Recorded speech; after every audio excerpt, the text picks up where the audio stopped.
Olá, está começando o Segurança em Foco, o programa da TV Mar, canal 525 da NET Claro, que analisa a segurança pública e privada de Alagoas, do Brasil e do mundo. Hoje a nossa conversa será com os delegados da DEIC, o Dr. Gustavo Henrique, coordenador, e o Dr. José Carlos Santos, chefe da seção de crimes cibernéticos.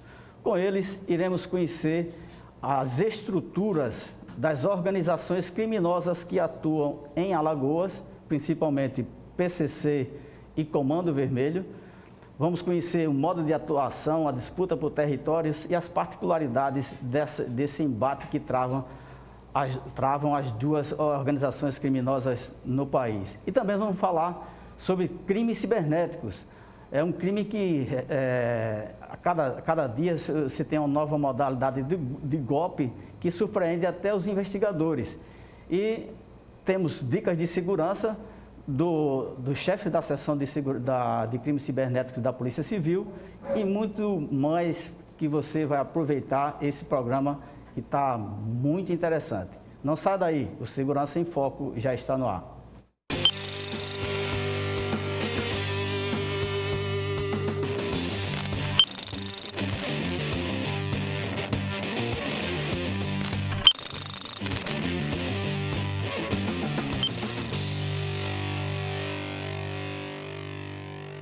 O Segurança em Foco está começando, programa que é transmitido ao vivo pelo canal 525 da TV Mar, da NET Claro, pelo portal Gazeta Web e pelo aplicativo TV Mar. Hoje a nossa conversa será com os delegados da DEIC, Dr. Gustavo Henrique, coordenador, e o Dr. José Carlos Santos, chefe da seção de crimes cibernéticos. Bom dia, Dr. Gustavo, bom dia, Dr. José Carlos. Bom dia, Dr. Flávio. Vamos começar com o coordenador? Vamos lá, vamos sim. Coordenador, quais são as organizações criminosas que atuam em Alagoas? Inicialmente, bom dia a todos. Dr. Flávio, mais uma vez agradecer a oportunidade de voltar a essa casa e fazer essa prestação de contas para com a sociedade alagoana. Até porque eu costumo falar sempre o seguinte: quem paga o nosso salário é o povo, é a população. E é a ela que nós devemos satisfação dos nossos trabalhos, dos trabalhos desenvolvidos. A DEIC, o amigo conhece muito bem a estrutura, ela foi criada na Polícia Civil exatamente com esse objetivo, com esse viés de combater, de atacar, de sufocar as organizações criminosas, especialmente aquelas organizações criminosas vinculadas às facções criminosas, sendo as duas principais que atuam aqui no estado, aquelas que o amigo já mencionou, já citou, né? Inclusive nós temos um problema sério atualmente, inclusive a nível nacional para a segurança pública, que é exatamente o embate, a disputa que existe entre essas duas facções, né, que um dia já foram aliadas, mas hoje são rivais, são inimigas, né? E decorrente dessa rivalidade, diversos incidentes negativos para a segurança pública vêm ocorrendo no país como um todo e em Alagoas não é diferente. No entanto, aqui no estado nós temos uma peculiaridade bem bacana, que é sob o comando, a coordenação da Secretaria de Segurança Pública, das forças policiais, as inteligências, trabalharem de forma unida, de forma integrada, pensando no bem-estar, na segurança da sociedade, que é o que realmente interessa. De modo que nós temos trabalhado, né, lá na DEIC, sempre buscando parcerias com outros órgãos, com o sistema prisional também, né, para estar sempre acompanhando e monitorando, né, o passo a passo dessas duas facções aqui no estado. Tanto que só nos últimos 6 meses, depois que nós assumimos a coordenação da DEIC, inúmeras operações já foram deflagradas, né, visando o combate a essas duas facções, né? Só para se ter uma ideia, de março para cá, 6 meses aproximadamente, praticamente 9, para ser mais preciso, 9 organizações criminosas vinculadas a uma ou a outra da facção foram desarticuladas aqui no estado de Alagoas. Ontem mesmo teve uma grande operação, né, que desarticulou 3 células, 3 núcleos da facção Comando Vermelho que atuavam aqui no estado. E isso se reflete, né, a gente entende, a gente compreende e se sente extremamente satisfeito, né, com a sensação do dever cumprido, mesmo sabendo que muito ainda precisa ser feito, porque essa atuação da segurança pública aqui no estado, e a DEIC tem essa participação importante porque trabalha atacando essas facções criminosas, se reflete nos números positivos que o Estado apresenta em termos de criminalidade, especialmente os crimes violentos, né, os famosos CVLIs, crimes violentos letais intencionais, que tem a cada dia sendo reduzido aqui no estado de Alagoas, com a participação fantástica também da Delegacia de Homicídios da capital e de Arapiraca, né, de modo que esses números vêm ainda caindo, ainda decrescendo, uma realidade que inclusive vai de encontro ao que acontece na maioria dos estados da federação. Então, Alagoas realmente, nós entendemos, com base em dados estatísticos, em números, que Alagoas tem mandado muito bem no quesito segurança pública. Doutor Zé Carlos, o senhor acredita que o próprio sistema penitenciário retroalimenta essas organizações criminosas? É um problema, né? Porque o jovem que está na periferia, ele acaba sendo, de algum modo, sugado por essa criminalidade, né? Ele nasce e cresce num bairro pobre, onde já existe determinada facção criminosa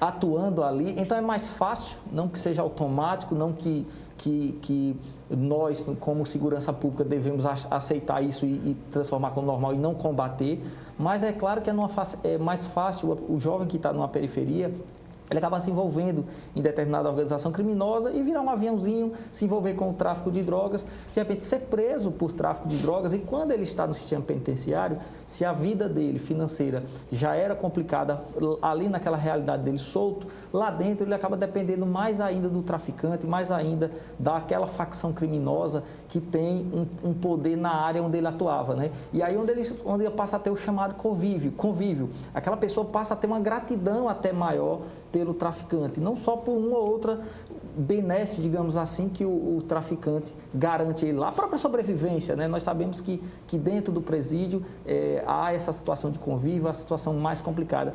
Então, acaba havendo uma relação que aumenta a gratidão de determinado criminoso, que ainda é pequeno, é um criminoso menor, em relação a esse grupo criminoso que tem poucas soluções de retorno à sociedade com normalidade, né? Então, infelizmente, acaba ocorrendo essa retroalimentação por isso, porque lá dentro ele precisa ainda mais da facção criminosa, do chefe da facção, do que propriamente lá fora. E quando ele sai com essa perspectiva de pagar essa dívida, de ser grato àqueles criminosos. Então, infelizmente há. Agora, por outro lado, nós não vemos outra claro que tem que se estudar, se avaliar, talvez políticas de longo prazo, talvez políticas que não envolvam somente a segurança pública.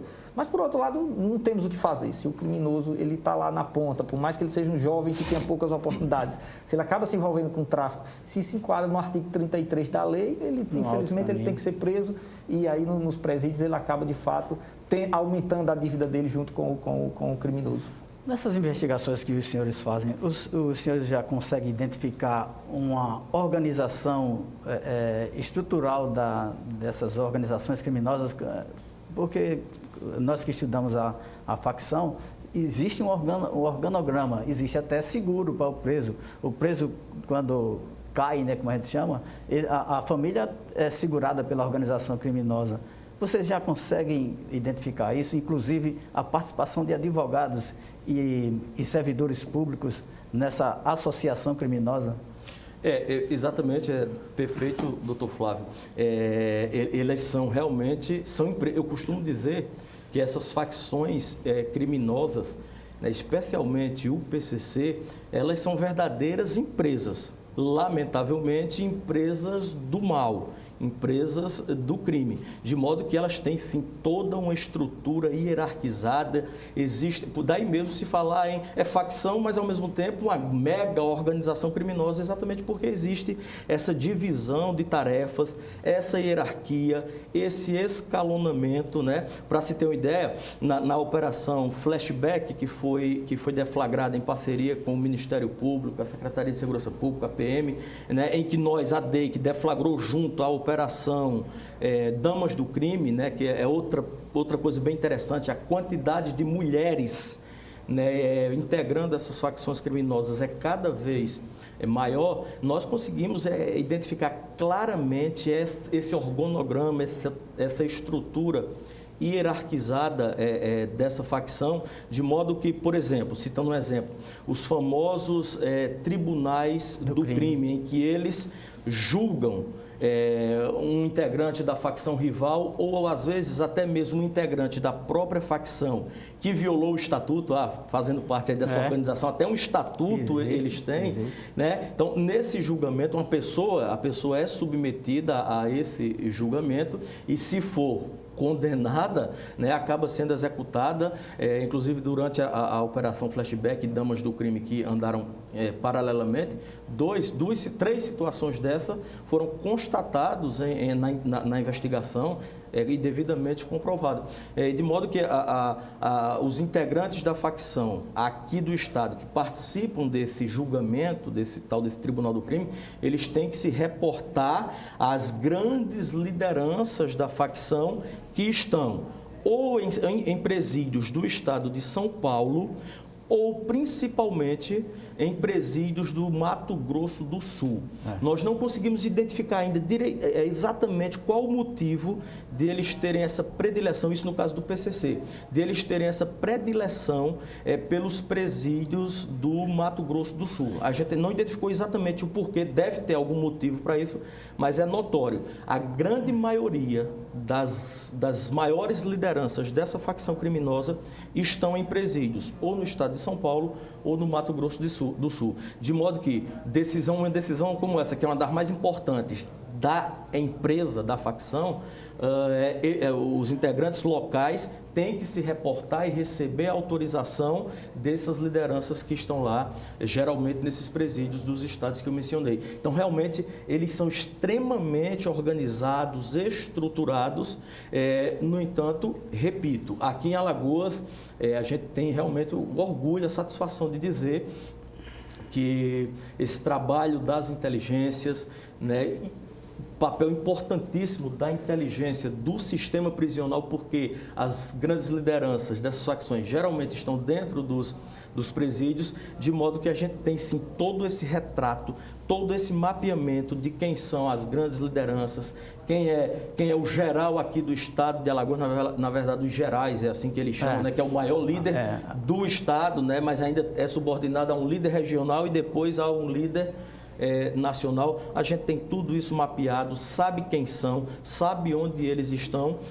Inteligência, trabalho realmente de inteligência, o que facilita esse combate, esse controle e, consequentemente, muitas ações criminosas dessas facções aqui no estado são evitadas exatamente, graças a Deus, por conta desse belo trabalho que é feito aqui no estado, especialmente pelas inteligências. Eu acredito, e é apenas uma opinião, que o Mato Grosso do Sul, esse protagonismo do Mato Grosso do Sul, essa concentração de ações no Mato Grosso do Sul, deve ser pela fronteira seca, Ponta Porã, Pedro Juan, e lá se concentrou muita gente do PCC.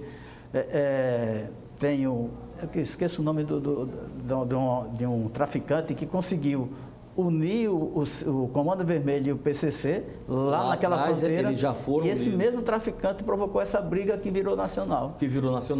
E aí, esse número de execuções.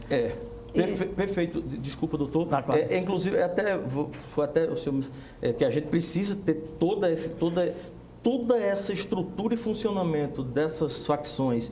Nós precisamos realmente tê-las em mãos, a segurança pública do Estado, porque elas são de âmbito nacional.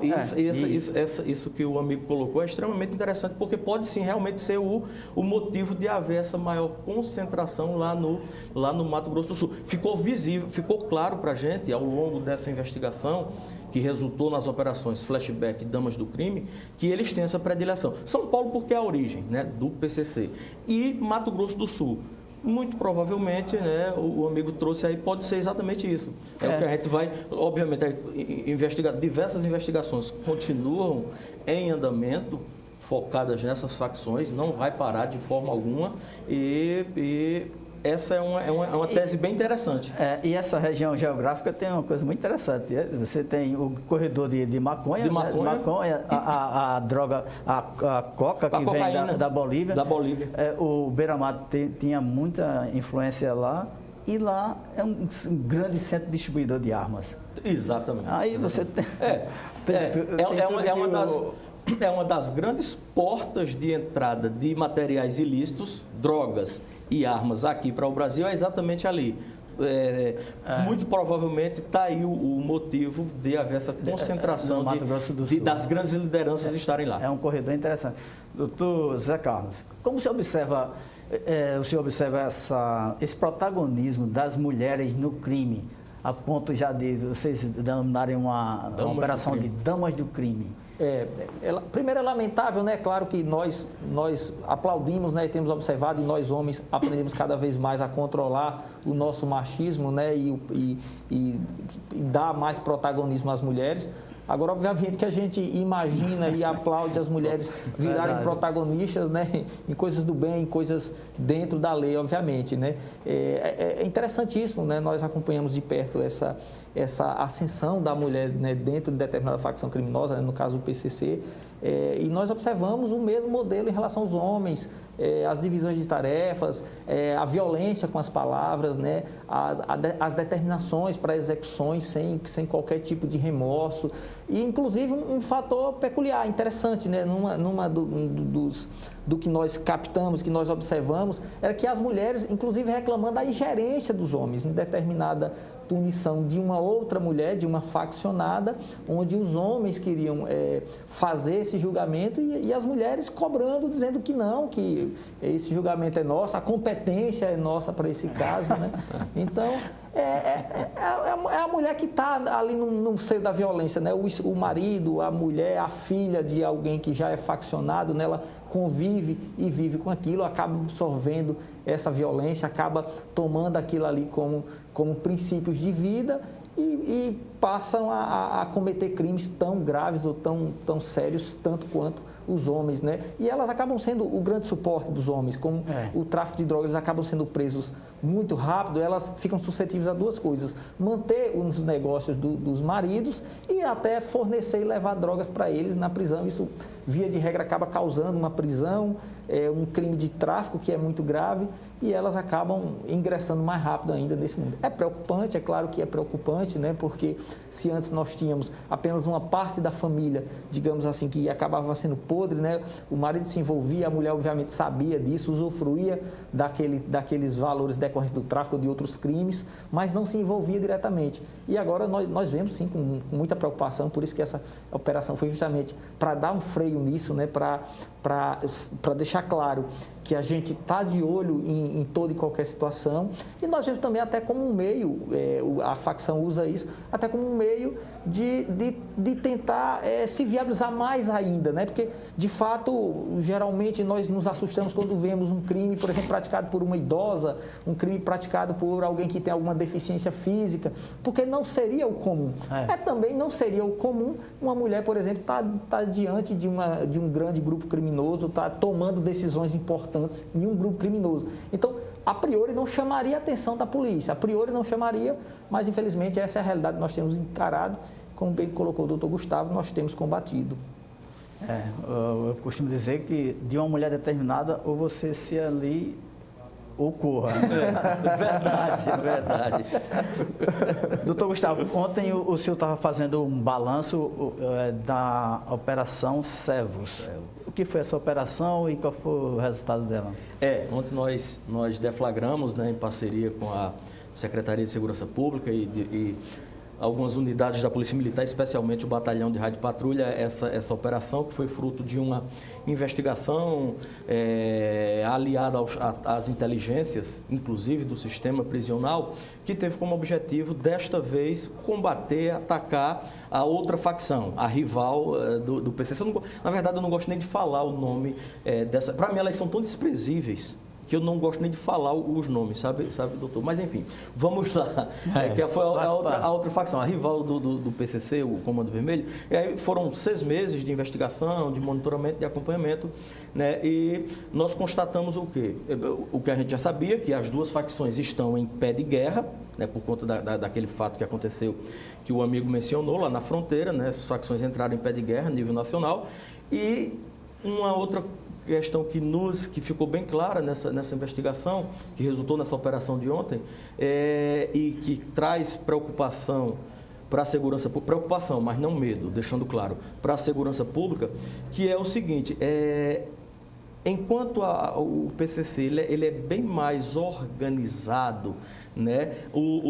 Para se ter uma ideia, volto naquela questão da organização do PCC, eu lembrei de um fator interessante. Antigamente, para cada função de liderança, seja no bloco masculino, seja no bloco feminino, havia uma pessoa, havia um geral do estado de Alagoas, havia um geral da rua do estado de Alagoas, havia um disciplina do estado de Alagoas. Atualmente eles têm a prática de colocar 3, 4 ou 5 na mesma função. Por quê? Porque antigamente, quando um era preso, quando aquela liderança era presa, eles tinham dificuldade para recrutar e preparar alguém para assumir a função. Uma coisa bem empresarial mesmo. Sim, mas voltando ao Comando Vermelho, e o que é que a gente percebeu? Que o Comando Vermelho é um pouco mais desorganizado e, consequentemente, ele é mais dado à prática de violências por conta dessa desorganização. Como eu falei, o PCC, para fazer aqui um tribunal do crime e julgar alguém, eles precisam seguir toda uma cadeia hierárquica até chegar nas principais lideranças que estão lá no sudeste ou no sul do país. No centro-oeste, desculpa. Já no caso do Comando Vermelho, não. Eles decidem aqui, vamos fazer, vai e faz. Mata, rouba, enfim. Então, a gente percebeu isso nessa outra facção, um grau de organização menor, que, consequentemente, o problema é maior para a segurança pública, porque para as práticas delitivas, especialmente a criminalidade violenta, eles também são mais desorganizados. E não tem hierarquia, né? Daí mesmo o nome Cevos, né? Cevos, você vai olhar no dicionário, significa sanguinário, cruel, desumano, enfim. Porque eles pregam isso, o Comando Vermelho ele prega exatamente isso, que é uma facção sanguinária, destemida e desumana, cruel, que não tem sensibilidade nenhuma pela vida de ninguém, nem deles próprios. Aí daí o nome da operação deve ter sido batizada dessa forma. Em São Paulo teve uma operação que chegou a prender, salvo engano, 36 advogados. Relacionados como servidores do PCC. Isso também ocorre em Alagoas? Essa relação, não apenas a relação formal do advogado com o seu cliente, mas uma relação ainda maior que isso. Talvez o doutor Gustavo tenha uma capacidade maior de falar sobre isso. O doutor Gustavo ele tem um conhecimento maior nas organizações criminosas, né? O que nós sabemos é que a advocacia, obviamente, é essencial à justiça, né? Então, todos, independente do crime que cometeu, têm direito a ser defendido, né? Têm seus direitos de serem trazidos à tona, né? E julgados por um juiz imparcial. Agora, claro, há, infelizmente, né, esses casos, né, e advogados que acabam se entregando a essa facilidade do que o crime organizado oferece, né? E muitas das vezes esse limite não fica somente no aspecto jurídico, ele acaba praticando alguns atos que não são meramente jurídicos, né, e passam a ser uma efetiva colaboração com a atividade criminosa. Mas o doutor Gustavo ele pode esclarecer melhor sobre isso. Mas ainda só sobre essa divisão que o doutor Gustavo colocou, eu queria passar um exemplo prático. Eu acabei fui delegado 3 anos numa cidade da região metropolitana aqui do interior, Pilar.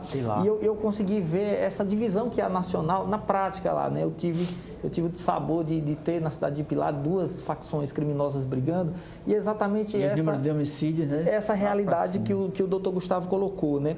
Nós tínhamos um PCC que era mais hierarquizado, então ele controlava um pouco mais a violência praticada, porque ele pensava no prejuízo que isso trazia aos negócios.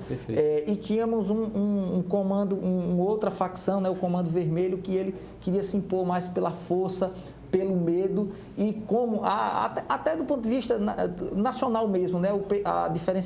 Uma das diferenças de CV e PCC é justamente que o PCC ele tem uma estrutura e a questão financeira de todo mundo pagar, diferente do Comando Vermelho, que há uma certa autonomia. E essa autonomia, como bem colocou o doutor Gustavo, a loucura, né, e o grau de violência acaba ficando na mão de uma pessoa de determinada cidade, ou de determinado bairro, de determinada região, que não pensa no negócio macro como, infelizmente, uma facção mais organizada pensa. Então, víamos isso na prática, né? Uma determinada facção extremamente, muito mais violenta, apesar de menor, e outra facção também violenta, obviamente, mas ainda buscava outros meios anteriores a partir para algo mais violento. É verdade, mas realmente não há execução no PCC sem autorização de alguém que está mais em cima hierarquicamente. Perfeito, exatamente isso. Só voltando àquela questão, a pergunta anterior, questão de envolvimento de advogados, né, com essas facções criminosas, não no aspecto jurídico, relação causídico, advogado, cliente, nós temos 6 anos, né, que assumimos, foi nosso formador, inclusive, está aqui, e nesses 6 anos, pouco mais de 6 anos que nós assumimos o cargo de delegado aqui no estado de Alagoas, tanto eu quanto o doutor José Carlos, desses 6 anos eu só passei afastado, assim, digamos, de investigações relacionadas a organizações criminosas. E nem tanto, até porque desarticulamos uma lá, em 6 meses que eu passei como delegado titular da cidade de Murici. O restante foi delegacia de narcóticos, praticamente 5 anos, e agora, nos últimos meses, né, 6 meses, assumimos a DEIC. E eu confesso, doutor Flávio, que durante todo esse tempo investigando essas facções, essas organizações criminosas, não ficou efetivamente comprovada, demonstrada a prática, o envolvimento de nenhum advogado aqui no estado de Alagoas com essas facções, repito, no aspecto de ilicitudes, né? E, inclusive, que é algo extremamente natural e comum de acontecer em investigações criminais direcionadas a infratores, a criminosos, surgir a tal da descoberta fortuita de provas contra outras pessoas, né? Que foi até o que aconteceu lá em São Paulo, começou dessa forma. E aqui isso não aconteceu, e olha que realmente já são 6 anos trabalhando diretamente e constantemente com isso. E não tenha dúvida nenhuma, e aí eu faço questão de dizer isso para o telespectador, e não tenha dúvida nenhuma de que se tivesse acontecido, certamente teriam sido adotadas as medidas, e se acontecer, serão adotadas. Até porque uma das primeiras coisas que eu fiz quando recebi o convite para assumir a unidade talvez mais importante da Polícia Civil, a DEIC, foi uma das primeiras coisas que eu perguntei ao secretário de Segurança e ao delegado-geral da Polícia Civil. Eu tenho autonomia, primeiro, para formar a minha equipe e, segundo, para ser fiel aplicador da legislação penal. A resposta, sim, tem.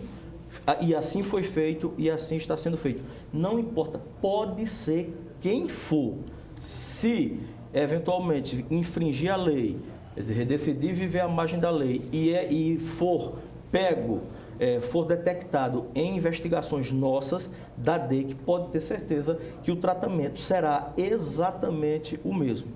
Até porque nós prestamos concurso para delegado de polícia. Quem conhece vocês dois sabe muito bem que isso é a expressão da verdade. E isso é bom. Só fechando esse ponto, isso é bom.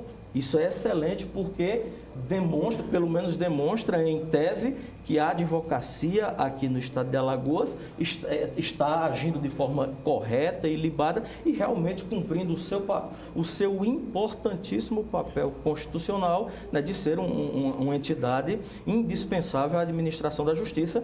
E nesse ponto, palmas, parabéns para a OAB. Perfeito. Doutor José Carlos, o senhor já vê ações dessas organizações criminosas na área dos crimes cibernéticos? Os crimes cibernéticos, eles acabaram de fato nessa pandemia, né, onde muitos crimes acabaram não sendo praticados, né? Por exemplo, os roubos e os furtos tiveram uma redução grande, até pela redução do número de pessoas em circulação. Então, muitas pessoas que praticavam outros tipos de crimes, eles migraram para a prática de crimes cibernéticos. Aí nós encontramos e temos grandes investigações na DEIC, onde identificamos fraudadores que têm passagem por roubo, passagem por furto, passagem por tráfico de drogas. Agora, recentemente, nós prendemos 2 pessoas envolvidas no chamado golpe do motoboy e um deles tem passagem por tráfico de drogas. Agora, não acreditamos que esse passa a ser um novo know-how, algo institucional ou algo principal de uma facção criminosa dessas, né? Uma delas, o PCC, que é mais organizado, obviamente, ele utiliza a tecnologia para muitas coisas. Agora, nós já identificamos, não aqui numa investigação nossa, mas identificamos que ocorria no estado de São Paulo algumas fraudes, que os valores decorrentes dessas fraudes iam sim para manutenção do crime organizado, no caso do PCC. Inclusive, nós vamos passar esse material para o estado de São Paulo, que eram crimes identificados que ocorriam lá. Nós só não observamos, pelo menos aqui na nossa realidade em Alagoas, essa migração ou, de repente, o foco desse aspecto. Mas imaginamos que, em nível nacional, isso tem ocorrido sim. O meio cibernético é um meio assim, preferido para o tráfico das drogas sintéticas? Essas relações dos produtores e traficantes? Perfeito, doutor. Era uma das coisas que, quando nós estávamos à frente da ADENARC, e na DEIC não é diferente, até porque tráfico de drogas geralmente está vinculado a alguma organização ou facção criminosa, né? E era uma das coisas que a gente lutava bastante, trabalhava bastante, era para combater o tráfico de drogas sintéticas, até para não dar aquela impressão errônea, equivocada, de que a gente só combatia a droga do pobre e não a do rico, né? E isso não faz parte... As apreensões demonstram isso. Não, né? Faz parte da nossa... Toneladas e toneladas de droga. Perfil. Inclusive, né, grandes apreensões de drogas sintéticas foram feitas aqui no estado. Uma delas, acabei de ver a foto ali, né, 873 unidades de êxtase, né, que é uma droga da elite, é uma droga de rico, né, droga sintética. E recentemente, já na DEIC, apreendemos 800 adesivos de LSD, que são as 2 principais drogas sintéticas, essas drogas que são utilizadas aí pela elite nas famosas baladas. E como elas são? Como elas são drogas que, uma grande quantidade, né? Ali são quantidades enormes, mas em volume volume físico é extremamente pequeno, e isso facilita bastante. Primeiro, a comercialização delas pelo meio virtual e, inclusive, geralmente a remessa é feita via SEDEX. Por exemplo, aqueles selinhos de LSD que nós apreendemos recentemente vieram via SEDEX, vieram pelos Correios. E aí a nossa inteligência lá da DEIC, os investigadores identificaram isso aí e fizeram a apreensão. Então, realmente é um ambiente extremamente propício, e isso constatado inclusive em investigações, né, um ambiente extremamente propício para ver essa negociação de drogas sintéticas. Perfeito. Doutor José Carlos, vamos aos principais crimes que o senhor investiga no seu dia a dia. O senhor falou agora do golpe do motoboy, seria interessante para os nossos telespectadores que o senhor passasse como ocorre e como se prevenir. São alguns, nós temos investigado, né, o nosso foco, além dos crimes cibernéticos, nós temos nos preocupado muito com organizações criminosas que aplicam diversos tipos de fraudes, né? Então, de repente, fraude em determinado bairro aqui, em bairro acolá, em bairro acolá. Então, cada delegacia investigando esse fato de modo isolado, torna-se difícil. A gente, na DEIC, passa a ter uma visão ampla das coisas e investiga essas organizações criminosas. E temos investigado alguns golpes, como o golpe do WhatsApp, o golpe do motoboy, enfim, o golpe do LX. O golpe do motoboy, ele é muito bem organizado, o criminoso liga para uma determinada vítima, via de regra idosos, e informa, olha, houve uma compra no seu cartão de crédito no valor de tanto, a senhora fez. A idosa geralmente fica muito preocupada porque de fato não fez. E o criminoso, ele onde passa a dar credibilidade ao golpe, ele diz, olha, então liga para o número que está no verso do seu cartão e fala com o seu banco para bloquear esse cartão. O idoso segue, coloca o telefone no gancho, tira para fazer a ligação do número que está no verso do cartão, acreditando piamente que é ela que vai iniciar a ligação. Então, se a ligação anterior foi uma fraude, agora não seria, porque é ela quem está iniciando, é ela quem está discando os números. Ocorre que o criminoso está segurando, a gente chama de segurar a linha, ele não desligou, e se ele não desligar por 2 minutos, aquela ligação não cai. Então, a vítima, na hora que tira o telefone do gancho, o criminoso coloca uma musiquinha que imita o som de um telefone dando linha. Então, a vítima acredita que a ligação anterior está encerrada e ele vai poder discar o novo número do banco para falar. E aí o criminoso vai trocando o som, coloca um som de um telefone chamando, depois coloca o som, ele tem acesso privilegiado à informação, então sabe qual é o banco da vítima. Então ele coloca o som de determinado administrador de cartão conforme o banco da vítima, e aí depois confirma, realmente houve uma compra não autorizada, a senhora vai cortar o cartão da senhora, não corta o chip, coloca dentro do envelope lacrado, digita a senha no teclado, eles têm um equipamento que captam essa senha que é digitada no teclado do telefone. E um motoboy diz que para comodidade, eles vão acabar mandando um motoboy buscar esse cartão lá e a vítima, acreditando que é um serviço a mais que o banco está prestando, acaba entregando o cartão, esse criminoso acaba com todo o limite do cartão da vítima. Então, nesse golpe do motoboy, a orientação que nós damos é o seguinte, recebeu uma ligação dessa, está em dúvida se é uma ligação real ou uma ligação de criminoso, retorna para a central de atendimento do banco, mas liga de um aparelho celular. O golpe só dará certo se você ligar do seu número fixo. Então, liga de um aparelho celular com o número que está no verso do cartão, que aí você não vai correr o risco de sofrer o golpe. E se for realmente uma ligação verdadeira do seu banco dizendo que houve uma compra não autorizada, você vai poder esclarecer. O do WhatsApp, nós estamos numa guerra grande, principalmente com uma das operadoras que permite que você, em qualquer unidade da federação, você possa cadastrar um chip com o DDD 82. Isso tem sido o paraíso dos criminosos. Alguns golpes só dará certo se o criminoso comprovar que está perto da vítima, que tem o DDD 82. O problema é que determinada operadora permite que você, em São Paulo, escolha o DDD que você quer.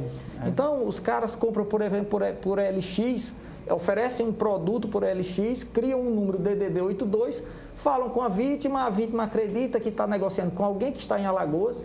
Esses criminosos, via de regra, usam figuras públicas, como fotos de vereadores, de deputados, que isso dá credibilidade à vítima. Estou comprando um carro, estou vendendo um carro a determinado deputado ou a determinado vereador, e acaba fazendo depósito de altas quantias. E isso tem sido um crime muito grave.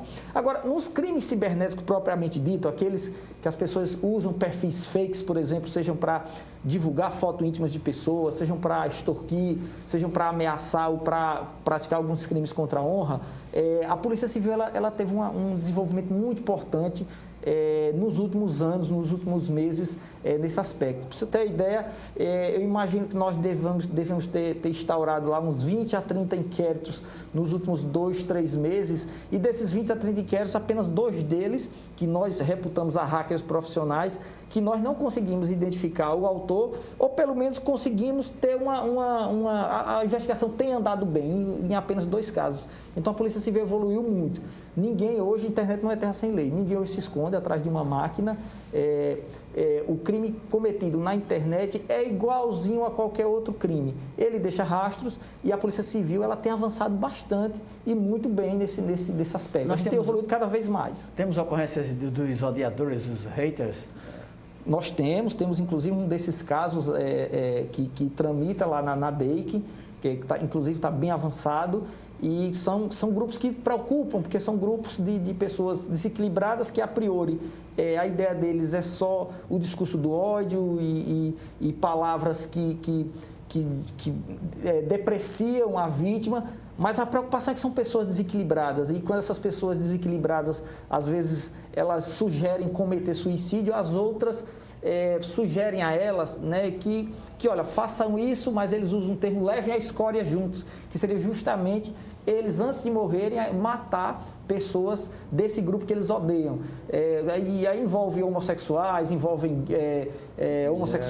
negros, envolvem nordestinos, enfim, esses grupos racistas de um modo geral, como, por exemplo, há indicativos, por exemplo, aquele caso que houve em Suzano. Alguns desses grupos que nós investigamos, num caso específico daqui de Alagoas, eles se vangloriam e alegam, como a gente não conhece a investigação de Suzano, a gente não tem como dizer se é real, mas esses grupos, eles se vangloriam dizendo que os criminosos da escola de Suzano faziam parte desse grupo, eles cultuavam a mesma coisa, então eles se vangloriam disso e se orgulham disso. Então, são grupos que, a priori, o mal, ele acaba ficando somente da tela do computador, mas que pode, sim, vir a ocorrer algo pior, e essa é a nossa preocupação. Doutor Gustavo, o senhor como coordenador da DEIC, como o senhor vem estruturando a própria DEIC para estar avançando cada dia mais e mais em relação a esses crimes cibernéticos? Doutor, primeiro foi uma das preocupações que a gente teve ao assumir a DEIC, foi exatamente com a questão da seção de crimes cibernéticos, né? Tanto que o delegado que assumiu a seção, está aqui ao meu lado, foi escolha minha, pessoal minha, porque o delegado anterior que estava lá, o doutor Tiago, fantástico delegado, extraordinário, né? nem se comenta, mas assim, eu conheço bem o perfil do Zé Carlos, a gente tem uma amizade muito boa desde a época da academia, e eu sei que ele gosta, né? É algo que ele gosta de investigar essas questões, de aprofundar essas questões, né, virtuais, de fazer quebras de sigilo, enfim. Ele tem todo o caminho, ele tem todo o perfil para esse tipo de coisa. E aí, depois ele assumir, eu deixei a critério dele para ele lotar lá quem ele quisesse, quem ele precisasse. Ele realmente tem uma equipe muito boa, né? Acho que Alagoas é um dos estados mais avançados nessa questão de investigação de crimes cibernéticos. São raríssimos casos, né, doutor Zé Carlos, que a gente que se chega a DEIC e que não se chega à autoria, né? Esteja onde estiver o autor, via de regra ele é identificado, ele é descoberto. Então, assim, eu fico muito tranquilo com essa pasta, porque na minha opinião, está nas melhores mãos que podia estar na Polícia Civil, né, a cibernéticos, como também está a seção de crimes contra instituições financeiras, a SERB, que tem à frente o delegado Caio Rodrigues, o delegado competentíssimo. Ele é tão competente com a equipe dele que nós estamos há quase 2 anos sem haver um estouro, uma explosão de instituição financeira aqui em Alagoas, né? Isso se deve ao brilhante trabalho que ele faz com a equipe dele. Eu queria só ainda voltar para aquela questão dos golpes, porque é o seguinte, o doutor Zé Carlos estava de férias o mês passado e eu tive o tormento de, além de coordenar a DEIC, ainda assumir cibernéticos. E aí, como esses casos, principalmente os golpes, né, que são praticados no ambiente virtual, ocorrem praticamente todos os dias, chegaram alguns casos desses que eu tive que acompanhar de perto, até porque um dos cuidados que a gente tem é de dar total assistência às vítimas. Eu acho que isso é uma obrigação nossa, não é dever, telespectador. Quando vocês vão a um órgão público, vocês não vão pedir um favor. Quem está ali não vai estar te fazendo um favor, não. Quem está ali tem a obrigação de lhe atender bem, é dever. Quem está ali é pago por vocês para isso, tá bom? Então, e a gente tem isso na DEIC. Voltando. Então, eu tive que acompanhar alguns desses casos, e um que chamou bastante atenção, que é um golpe famoso, é uma espécie de extorsão, na verdade o crime é uma extorsão, mas praticado no ambiente virtual. Como é que funciona? Uma bobagem, mas o instinto do ser humano permite com que ele caia nesse golpe. Alguém se aproxima no ambiente virtual, em alguma rede social, né, da pessoa manter contato, né, alguém atraente, teoricamente atraente do ponto de vista físico, e geralmente o homem cai mais nesse golpe, mas a mulher também cai, né, e aí começa aquela conversa avança para conteúdos eróticos, sexuais, daqui a pouco há uma troca de nudes e tal. De posse desse conteúdo, o criminoso, que não era aquela figura que você achava que era, aquela beldade, é um fake, passa a lhe extorquir, né, se não pagar uma determinada quantia, aquele conteúdo pornográfico será disseminado nas redes sociais. Então, e aí é um golpe tão simples de não se cair. Basta você controlar os seus instintos naturais, a sua libido. Velho, desculpa até a expressão, velho, quando a esmola é demais, já dizia a minha avó, desconfie, cara. Desconfie, porque se você não consegue controlar seus instintos ao ponto, não tem jeito, eu não consigo controlar. Eu tenho que trocar eu tenho que mandar essa foto, eu não consigo controlar. Bom, se isso acontecer, que pelo menos tenha o zelo, o cuidado de não expor nesse nudes algo do seu corpo que o identifique. Em último caso, o ideal é evitar, mas se não consegue, pelo menos tenha esse cuidado. Até porque acontece na fraude, no fake, mas às vezes acontece também numa pessoa que tem uma relação com outra. Exatamente. A relação está boa. Quando a relação está em andamento, sendo construída, meu maravilha, acabou, se torna um inferno. Quem já passou por isso sabe do que eu estou falando. O amor vira ódio, né? Então, exatamente. Então, às vezes, acabou o relacionamento, aí o sujeito ou a sujeita tem fotos, tem conteúdos desses comprometedores e a extorsão é praticada da mesma forma. Então, acho que a principal dica é essa, evitar. Se não consegue, nesse caso, se não consegue, que pelo menos tenha o zelo de se trocar alguma foto, algum vídeo, alguma imagem dessa, que não repasse partes do seu corpo, o rosto nem se falar, e partes do seu corpo que o identifique. Dicas de ouro para se prevenir contra crime cibernético. Vamos lá, golpe do WhatsApp. Há duas modalidades de golpe do WhatsApp. Uma delas, infelizmente, a pessoa tem pouco controle, que o criminoso cria um número novo, usa uma foto de rede social da vítima e passa a assediar familiares e amigos pedindo dinheiro. Esse é basicamente as pessoas, de um modo geral, saberem que se alguém entra em contato com um número novo, se dizendo que é determinado amigo ou parente, a pessoa desconfia e prefira ligar e confirmar através de uma ligação de voz que confirmou, aí sim faz a transferência bancária que tem.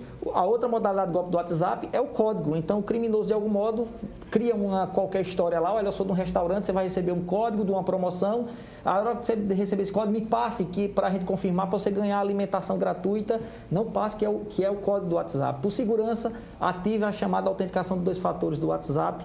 Você, se ativar isso, mesmo que por algum lapso, você manda esse código para o criminoso, a segunda senha só você vai ter. Esse é o golpe do WhatsApp. Golpe do LX, um criminoso, ele bota vendedor e comprador inocentes para se conversar entre eles. Só que ele manda um mentir para o outro, e o dinheiro ele manda depositar na conta dele. Então, vai comprar alguma coisa, ou vai vender alguma coisa no LX, se o vendedor, o comprador começar a dizer, olha, minta isso, só diga que é um negócio, ele é meu primo, isso e aquilo, desconfie. E só aceite depositar o valor ou receber na conta da pessoa que efetivamente tem o bem. O golpe do leilão falso, procure muito bem a procedência do leilão. Tem sido muito comum, nós temos um procedimento aqui instaurado em Alagoas e os prejuízos têm sido altíssimos. Então, golpe do leilão falso é verificar muito bem essa questão de saber qual é a empresa. Esse golpe que o doutor Gustavo colocou aí, muito cuidado, e as lições dele já foram corretíssimas em relação a isso. E o golpe do motoboy, como eu disse, recebeu uma ligação, está em dúvida, retorna para a operadora, mas não do número fixo, liga de um número de um aparelho celular. Nós temos 2 minutos para as considerações finais. O meu papel nessa parte é genérica mesmo, porque o especialista está aqui. Eu acho que a principal de todas as dicas fantásticas, é específica, mas a principal. A mesma história, o ditado da minha avó. Quando a esmola é demais, você desconfia. Geralmente, quem cai nesses golpes é porque foi em busca, vislumbrou uma eventual vantagem financeira. Então, não acredita em negócios extremamente vantajosos. Essa talvez seja a principal dica. Perfeitamente. Nossas considerações finais. Agradecer mais uma vez, doutor Flávio, amigo, pessoal, a oportunidade de estar participando do programa, fazendo essa prestação de contas para com a sociedade, isso é importantíssimo. E dizer que lá na DEIC estamos sempre à disposição, de portas abertas para toda e qualquer pessoa, especialmente as pessoas de bem, né? Geralmente quem não é do bem não gosta muito da DEIC, mas também as portas estão abertas da mesma forma. Eu reitero e renovo as palavras do Dr. Gustavo, agradecer, dizer que a DEIC está à disposição do senhor e de toda a sociedade. Os nossos setores da DEIC lá estão à disposição para o que precisar. Os alagoanos agradecem o profissionalismo de vocês. O Segurança em Foco está terminando, o programa que será reapresentado aqui mesmo, no canal 525 da NET Claro, em horários alternativos, no nosso aplicativo da TV Mar e em nossas redes sociais. Até a próxima.